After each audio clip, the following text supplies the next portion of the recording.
In una sera di primavera del 1934, un anziano signore scendeva i gradini di pietra che da uno dei ponti sulla Senna conducono alle sue rive. Lì, come è noto a molti, ma vale la pena ricordarlo anche ora, dormono o meglio si accampano i senzatetto di Parigi. Uno di questi si imbatté nel signore che, ben vestito, dava l'impressione di un viaggiatore desideroso di esplorare le bellezze delle città straniere. Sebbene apparisse trascurato e miserevole, proprio come tutti gli altri coi quali condivideva quella condizione, il senzatetto sembrava destare un'attenzione particolare in questo signore maturo e ben vestito.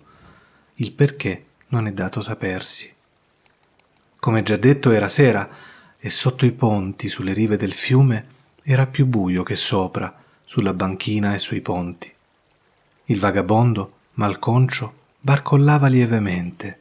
Sembrava non avesse notato l'anziano signore, ma quest'ultimo, che invece non esitava affatto, camminando con sicurezza e dritto davanti a sé, aveva chiaramente adocchiato da lontano l'uomo barcollante.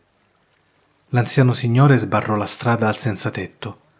Erano entrambi in piedi, uno di fronte all'altro. «Dove sta andando, fratello?» chiese l'anziano signore ben vestito. L'altro lo guardò per un attimo, poi disse: «Non sapevo di avere un fratello e non so dove la strada mi porterà». «Ma posso guidarla io?» disse il signore.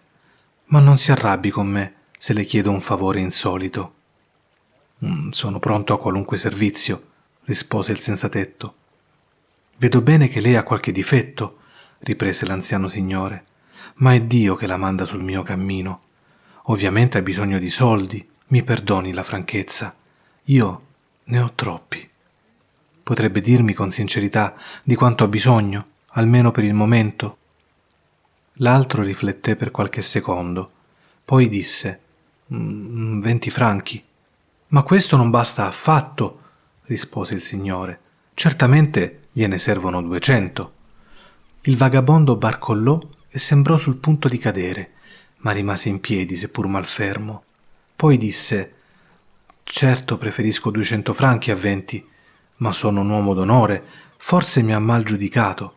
Non posso accettare il denaro che mi sta offrendo, per questi motivi. Primo, perché non ho il piacere di conoscerla. Secondo, perché non so come e quando potrei mai restituirvelo. Terzo, perché non avete l'opportunità di ricordarmelo. Io non ho un indirizzo. Vivo sotto un ponte diverso di questo fiume quasi ogni giorno. Ciononostante, come ho già sottolineato, sono un uomo d'onore, anche se privo di dimora». «Neanch'io ho un indirizzo», rispose l'anziano signore. «Anch'io abito ogni giorno sotto un ponte diverso e la prego comunque di accettare i 200 franchi, una somma ridicola, tra l'altro, per un uomo come lei. Ora, per quanto riguarda la restituzione, devo entrare più nel dettaglio e spiegarle perché non posso indicarle il nome di una banca presso la quale potrebbe restituire il denaro.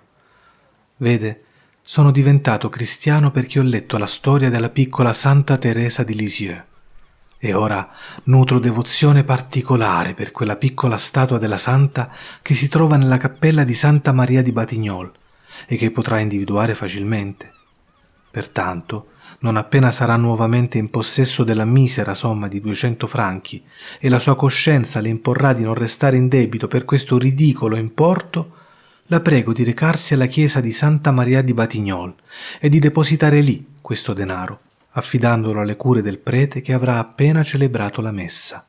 Se c'è qualcuno a cui lei deve qualcosa, è proprio la piccola Santa Teresa, ma non lo dimentichi, a Santa Maria di Batignolles». «Vedo che ha capito perfettamente me e la mia onestà», disse il vagabondo. «Le do la mia parola che manterrò l'impegno preso. Ma posso andare alla messa solo di domenica». «Va bene la domenica», disse l'uomo più anziano. Tirò fuori dal portafoglio 200 franchi, li diede all'uomo barcollante e disse: «La ringrazio». «È stato un piacere», rispose lui, e scomparve immediatamente nell'oscurità più profonda, perché lì, in basso, era ormai buio, mentre in alto, sui ponti e sulle banchine, le lanterne d'argento erano accese per annunciare la notte gioiosa di Parigi. Anche il Signore ben vestito scomparve nell'oscurità. A lui era stato davvero concesso il miracolo della conversione e aveva deciso di condurre la vita dei più poveri, ed è per questo che viveva sotto il ponte.